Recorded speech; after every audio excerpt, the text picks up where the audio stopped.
जय हिंद। स्वागत है आप सभी का एक बार फिर से ओजांग टाइम्स पर। तो अभी हाल ही में इसरो ने चंद्रयान 3 के मिशन के बाद एक और उपलब्धि अपने नाम लिख लिया है, जिसका नाम है आदित्य L1 की सक्सेसफुल लॉन्चिंग। ये लॉन्चिंग अभी 2 सितंबर 11:50 सुबह में की गई और इस लॉन्चिंग के साथ ही भारत विश्व में उन देशों की लिस्ट में शामिल हो गया है जो सूर्य पर रिसर्च के लिए जिन्होंने अपने अपने सैटेलाइट भेजे हैं। तो इसी क्रम में आज हम जानने की कोशिश करेंगे कि क्या है आदित्य L1 और उससे जुड़े हुए महत्वपूर्ण तथ्य और क्या है इंपॉर्टेंट फैक्ट्स क्या हैं। उन इंपॉर्टेंट फैक्ट्स में हम ये जानेंगे कि क्या इसका महत्व है और ये हमें किस प्रकार की जानकारियां देगा।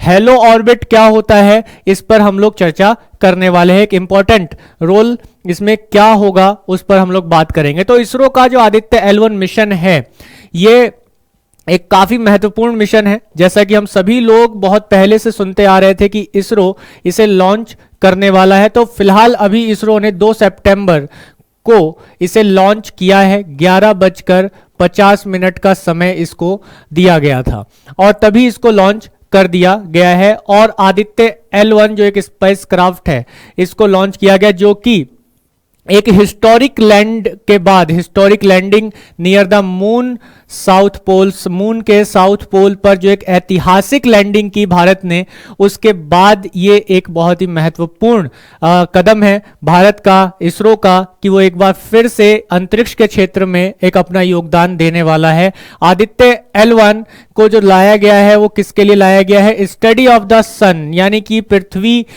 और सूर्य के बीच में जो एक लगातार एक रिलेशन बना रहता है, सोलर फ्लेयर्स का हो, सूर्य से आने वाले गुरुत्वाकर्षण बल का हो, पृथ्वी के गुरुत्वाकर्षण बल का हो, या उसके साथ साथ हम अलग अलग तरीके के क्रियाविधि जो जलवायु परिवर्तन है उसमें, और इसके साथ साथ सूर्य से आने वाले अल्ट्रावायलेट रेज हैं, उनका भारत या पृथ्वी पर क्या एक इंपैक्ट पड़ता है उसकी जानकारी हमें यहां पर मिलेगी। तो ये पॉइंट है लैग्रेंज 1 पॉइंट, जो कि अंतरिक्ष में ये क्या पॉइंट है इस पर अभी बात करेंगे। हालांकि लैग्रेंज एक नाम के एक वैज्ञानिक हुए जो कि इतालवी वैज्ञानिक हुए, इटली के वैज्ञानिक हुए, उनके नाम पर इन पॉइंट्स को रखा गया है।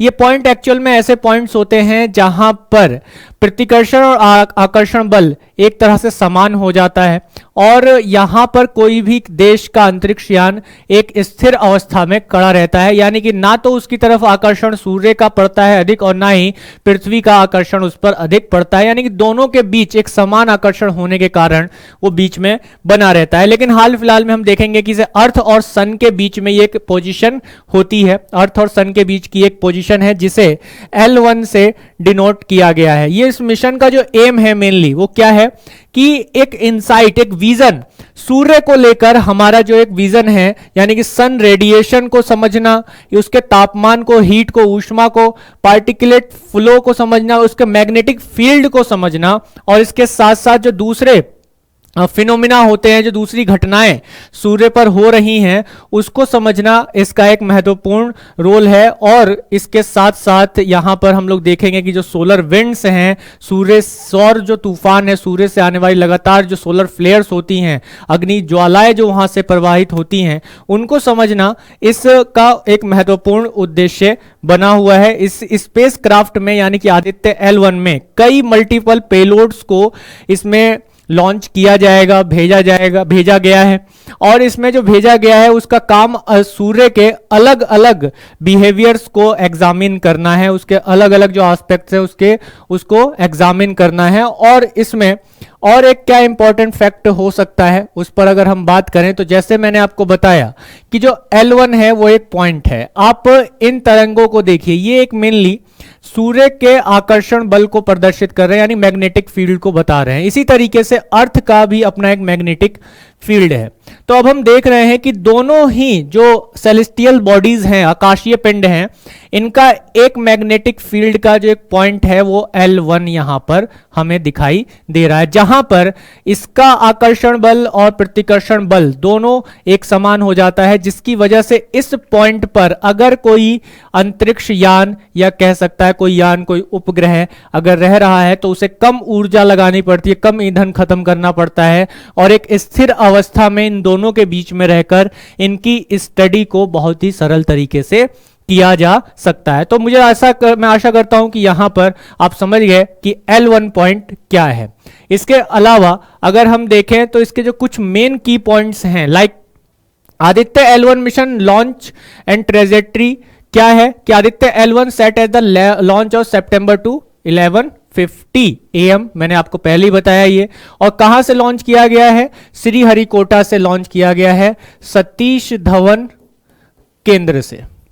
सतीश धवन केंद्र से इसे लॉन्च किया गया है और इसका जो ट्रेवल है वो 1.5 मिलियन किलोमीटर है। कहां से? लैंग्रेज पॉइंट तक पहुंचने में, यानी कि पृथ्वी से लैंग्रेज L1 का जो एक दूरी है वो कितना है? 1.5 मिलियन किलोमीटर या मिलियन किलोमीटर। इसी तरीके से इस स्पेस क्राफ्ट की जो जर्नी है, ये स्पेस क्राफ्ट की जर्नी ऑलमोस्ट जो कवर कर रही है वो लगभग 4 time of much ground of the Chandrayaan mission, यानी कि चंद्रयान से 4 गुना ज्यादा। मतलब कि अगर हम देखें तो जो L1 पॉइंट है वो चंद्रमा से भी 4 गुना ज्यादा दूरी पर स्थित है।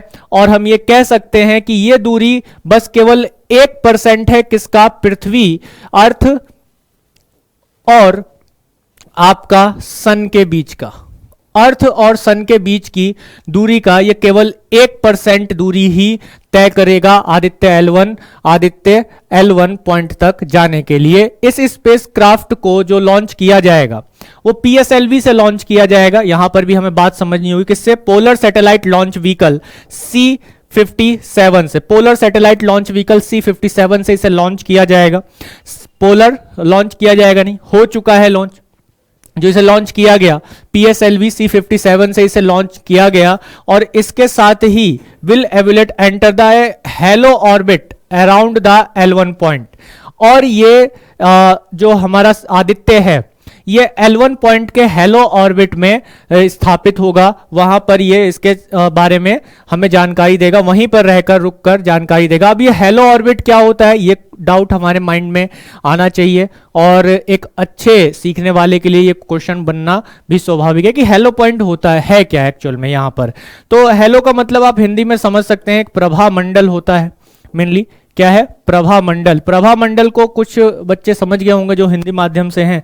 अभी इस पर बात करते हैं कि ये क्या है, लेकिन इस मिशन का जो ड्यूरेशन है वो हमें ध्यान रखना है, लगभग 5 इयर्स है, यानी कि ये 5 सालों तक लगभग हमें इंफॉर्मेशन देता रहेगा। और इसके साथ साथ पर डे, लगभग पर डे हमें ये 1440 पिक्चर्स इमेजेस वहां से भेजता रहेगा। पर डे 1440 इमेज ये हमें वहां से भेजेगा। L1 पॉइंट से ये सूर्य के अलग अलग पिक्चर्स को हमें भेजेगा। पर डे कितना भेजेगा? 1440 पिक्चर्स भेजेगा। और ये मिशन लगभग 5 सालों तक वहां पर रहने वाला है। इसके साथ ही अगर आप देखेंगे, इस चीज को हम थोड़ा सा समझने की कोशिश करें कि ये हेलो ऑर्बिट क्या है। देखिए L1 पॉइंट है या कोई भी चीज है, उसका एक अपना हेलो होता है, एक प्रभा मंडल होता है, एक आभा होती है।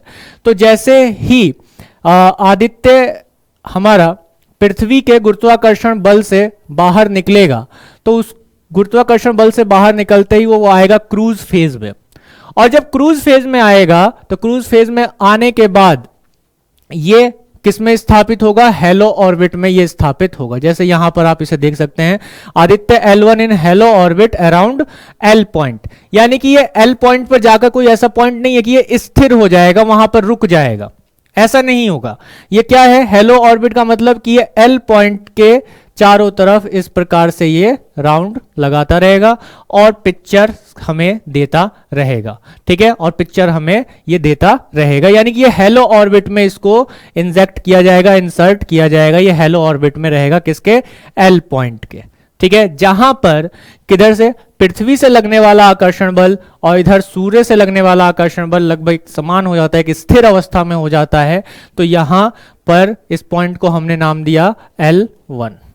क्लियर है बात यहां पर कि हेलो ऑर्बिट क्या होता है? ये बात आपको बहुत अच्छे से अब यहां पर समझ में आ गई होगी। इसके सिग्निफिकेंस को अगर हम थोड़ा समझने की कोशिश करें कि क्या महत्व है आदित्य का या फिर L1 पॉइंट का जो एक महत्व होता है वो क्या होता है, अगर आप इसे समझेंगे तो जो लैंग्रेज पॉइंट है इसका फुल फॉर्म एल का क्या है, लैग्रेंज पॉइंट है, are position in space where the gravitational force of two celestial bodies. Two celestial bodies यहां पर कौन कौन सी हम लेकर चल रहे हैं, sun and earth. Sun and earth, like the earth and the sun produce enhance region of attraction and repulsion. Attraction and repulsion यानी कि ये वो पॉइंट होता है, यानी पृथ्वी और सूर्य के बीच में एक ऐसा पॉइंट है जहां पर आकर्षण और प्रतिकर्षण बल एक समान रूप से यहां पर दिखाई देता है। Placing Aditya L1 at the L point, ये आदित्य को L पॉइंट पर रखा जाएगा। Provide an unobstructed view for the sun, जहां से हमें सन को साफ साफ देखने में आसानी होगी। हम सन को देख सकते हैं बड़े आसानी से। तो देखना तो हम पृथ्वी से गॉगल लगाकर देख लेते हैं, लेकिन यहां हमें देखना क्यों है, हम देखने के लिए ये 400 करोड़ रुपए क्यों खर्च किए हैं, है ना। तो उसको भी देखते हैं, क्योंकि including during the event like eclipse के समय भी, यानी कि सूर्य ग्रहण के समय तो आप नहीं देख पाते हैं सूर्य को पूरी तरह से, है ना। रात के समय तो आप नहीं देख पाते हैं सूर्य को पूरी तरीके से। तो अब यहां पर जो बात है कि जब सूर्य ग्रहण भी होगा तो ये वो पॉइंट है कि वहां से सूर्य हमें जो है स्पष्ट रूप से दिखाई देगा। उस पर होने वाली जो भी गतिविधि है उसके बारे में हमें सही जानकारी मिलेगी। इस एल पॉइंट की ये उपलब्धि भी या ये महत्व भी हमें ध्यान में रखना होगा। इस लोकेशन पर ही स्पेसक्राफ्ट के जो पेलोड्स हैं, जिसमें अगर मुख्य रूप से देखा जाए तो एक पेलोड का नाम है विजिबल एमिशन लाइन कोरोनोग्राफ। ये जो है एब्जॉर्व करेगा किसके, सन के कोरोना वाला जो पोर्शन है। कोरोना वाला पोर्शन यानी कि जो सूर्य होता है, सूर्य के जो हम ये बनाते हैं ना, ये कोरोना टाइप है ना, इसी के नाम पर कोरोना वायरस का नाम वो रखा गया था, आपको मालूम होगा। तो ये जो कोरोना होता है, इस कोरोना के बारे में जो है हमें जानकारी डायरेक्टली हमें स्टडी मिलेगी इस फिनोमिना के बारे में। कोरोनल मास इंजेक्शन, यहां से हमें कोरोना के बारे में जो भी एक इंपॉर्टेंट जानकारी, जो वहां से चीजें निकल रही हैं, जो ऊष्मा आ रही है, एनर्जी आ रही है, उसके बारे में हमें बहुत ही इंपॉर्टेंट नॉलेज हमें मिलने वाली है, जानकारी मिलने वाली है। इसके अलावा अगर हम साइंटिफिक ऑब्जेक्ट्स देखें या पेलोड्स के बारे में बात करें यहां पर कि पेलोड्स कितने हैं इसमें, तो टोटल जो पेलोड्स हैं वो 7 पेलोड्स को इसमें लगाया गया है।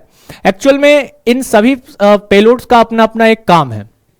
आदित्य L1 का जो मेन ऑब्जेक्टिव है वो इसी चीज को है कि अंडरस्टैंड द सन बिहेवियर, जो सूर्य का व्यवहार है या उसका जो बिहेवियर है उसको समझना आदित्य L1 का ये एक महत्वपूर्ण ऑब्जेक्टिव है। इस चीज को हमें समझना होगा और इसके इफेक्ट्स को बहुत ही महत्वपूर्ण तरीके से जानना होगा। इसके अलावा scientific payload on board include the VLC, यानी कि इसमें मैंने अभी आपको बताया कि जो कोरोना वाला पोर्शन है उसको देखने के लिए, उसको समझने के लिए अभी एक किसको कि भाई visible emission line coronagraph, visible emission line coronagraph को लाया गया है। इसके अलावा अगर हम देखें यहां पर for studying for solar image corona को, इसके अलावा सोलर अल्ट्रावायलेट इमेजिंग टेलीस्कोप, ये एक पेलोड है जिसका काम क्या, कैप्चरिंग अल्ट्रावायलेट इमेजेस, जो अल्ट्रावायलेट इमेजेस हैं उसको कैप्चर करना, इसका काम है। For solar photo sphere and the chromosphere, ठीक है, जो फोटोस्फेयर वाला क्षेत्र है और उसके अलावा क्रोमोस्फेयर वाला क्षेत्र है उसकी फोटो लेना। एक्सरे स्पेक्ट्रोमीटर एक अलग पैरामीटर्स है, एक अलग पेलोड है जो कि एनालाइज करेगा एक्सरे फ्लेयर्स की, जो लगातार सूर्य में हम जानते हैं उसके कोर में फ्यूजन होता है, न्यूक्लियर फ्यूजन हम कहते हैं, लगातार उसमें विस्फोट होते रहते हैं, बड़े बड़े विस्फोट होते रहते हैं, जिसकी वजह से सूर्य से लगातार एक्सरे फ्लेयर्स बाहर की तरफ निकलते हैं और उसको डिटेक्ट करने के लिए, उसके बारे में उसको एनालाइज करने के लिए एक्सरे स्पेक्ट्रोमीटर्स को लगाया गया है। And tool for study for solar wind and energetic icon, उसके एनर्जी को जानने और समझने के लिए ये चीजें, ये पेलोड्स लगाए गए हैं। तो ये पेलोड्स का अलग अलग काम है, अलग अलग काम के लिए इनको लगाया गया है। और इसके साथ ही इस मिशन का जो मेन एम है उसमें है कि address question like the high temperature, यानी कि हमें इस चीज को समझना होगा, एक जो मिशन का एक प्रॉपर उद्देश्य है वो ये है कि हाई टेम्परेचर, जो सूर्य का जो हाई टेम्परेचर है और खास तौर पे सन के कोरोना का हाई टेम्परेचर। मेनली हम लोग एक चीज को समझते हैं, जानते हैं कि जैसे जैसे हम जैसे जैसे हम आग से दूर की तरफ जाते हैं ना, अग्नि से दूर की तरफ हम जाएं, फायर से दूर की तरफ जाएं, तो हमें गर्मी महसूस नहीं होती है। लेकिन आप जैसे देखेंगे कोरोना या सन का जो एक स्ट्रक्चर है, उसके सेंटर में लगातार आग जल रही है, विस्फोट हो रहा है, न्यूक्लियर फ्यूजन हो रहा है, बहुत तेजी के साथ न्यूक्लियर फ्यूजन हो रहा है। अब जो वो न्यूक्लियर फ्यूजन यहाँ पे तेजी के साथ हो रहा है, तो इसके कोर में जो टेम्परेचर है वो बहुत ज़्यादा है, बहुत ज़्यादा है। लेकिन कोरोना में जो टेम्परेचर है, जो कोरोना में जो टेम्परेचर है वो टेम्परेचर कोर से भी ज्यादा है। ऐसा कैसे हुआ? जबकि जो कोरोना है, कोरोना यानी कि जो सबसे बाहरी भाग है, इसका जो सबसे बाहरी भाग है वो तो कोर से दूर है, एक डिस्टेंस पर है, कोर से एक डिस्टेंस पर है। तो ये अपने आप में जो है एक अचंभित करने वाली बात है पूरे विश्व के विज्ञान क्षेत्र को। तो उसकी भी जानकारी हमें कहीं ना कहीं यहां से मिलने वाली है कि the mission aim to address question like the high temperature of the sun's corona and the acceleration of the particular leading of the solar wind, यानी कि खास तौर पे जब कोरोना से ही हम देखते हैं कि सोलर विंड्स निकल कर आती हैं। सोलर विंड्स के कारण हम देखते हैं कि पृथ्वी पर हमें दो घटनाएं मुख्यतः दिखाई देती हैं अक्सर, जिसे हम ऑरोरा ऑस्ट्रोसिस और ऑरोरा बोरेलिस कहते हैं। ऑस्ट्रोसिस मेनली दक्षिणी ध्रुव पर हमें दिखाई देता है और बोरेलिस जो है उत्तरी ध्रुव पर दिखाई देता है, जो नॉर्थ पोल और साउथ पोल वाला कंसेप्ट है।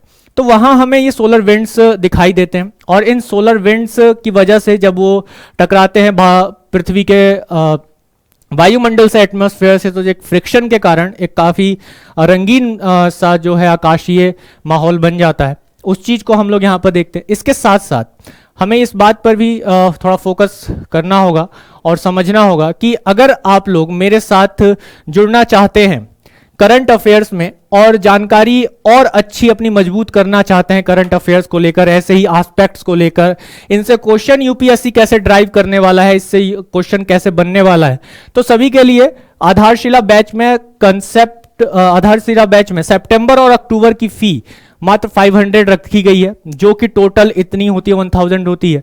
तो ये कॉम्बो ऑफर अभी भी है, ठीक है, ये कॉम्बो ऑफर आज भी है। तो सभी से यह अनुरोध है कि ये कॉम्बो ऑफर आज यानी कि 3 और ये मैक्सिमम 4 सितंबर तक रहेगा, ठीक है। ये कॉम्बो ऑफर आपका 4 सितंबर यानी कि 4 सितंबर तक ये कॉम्बो ऑफर रहेगा। तो आप सभी लोग एनरोल जरूर करा रहे हैं करंट अफेयर्स के इस आधारशिला बैच में। इसके लिए आप हमारे ojang.com वेबसाइट पर जा सकते हैं। इसके अतिरिक्त आप Ojaank any time learning app पर जा सकते हैं, ओजांक टेस्ट प्रैक्टिस पर ऐप पर जा सकते हैं, यहाँ जाकर आप एनरोल करा सकते हैं अपने आप को। इसके अतिरिक्त इस बैच से संबंधित और अधिक जानकारी के लिए आप इन नंबर्स पर कॉल कर सकते हैं, जो कि 8750711100। 00 की जगह पर अगर ये नंबर किसी कारण बिजी जाता है, व्यस्त जा रहा है, तो 00 के स्थान पर आप 22 लगा सकते हैं। 22 के स्थान पर 33 भी लगा सकते हैं अगर यह नंबर भी आपको ना लगे। 44 भी लगा सकते हैं 33 की जगह पर, ताकि आप एक स्पष्ट जानकारी ले सकें। और रेगुलर करंट अफेयर्स की अपडेट के लिए ojang.com को फॉलो करना ना भूलें। ojang.com हमारी वेबसाइट को फॉलो करना ना भूलें। रेगुलर ओजांग सर के ब्लॉग्स करंट अफेयर्स रिलेटेड, इसके अलावा डेली जो है करंट अफेयर्स अपडेट पोस्टर्स, और इसके अलावा मंथली मैगजीन करंट अफेयर्स की वहां पर हिंदी और इंग्लिश दोनों ही भाषाओं में उपलब्ध कराई जाती है। तो आशा करता हूं कि आपको एक बहुत ही इंपॉर्टेंट सूचना आदित्य L1 के विषय में यहां तक प्राप्त हुई। तो मिलते हैं अगले सेशन में, तब तक अपना ध्यान रखें, खुश रहें और कमेंट करके जरूर बताएं कि आपको अगली जानकारी किस एस्पेक्ट में चाहिए, किस नॉलेज बेस्ड टॉपिक पर चाहिए। और इसके साथ ही चैनल को जो लोग पहली बार देख रहे हैं, पहली बार विजिट किया है, वो सब्सक्राइब करना ना भूलें, बेल आइकन को प्रेस जरूर करें और इसके साथ साथ अपने दोस्तों में, मित्रों में शेयर करें ज़्यादा से ज़्यादा। जय हिंद।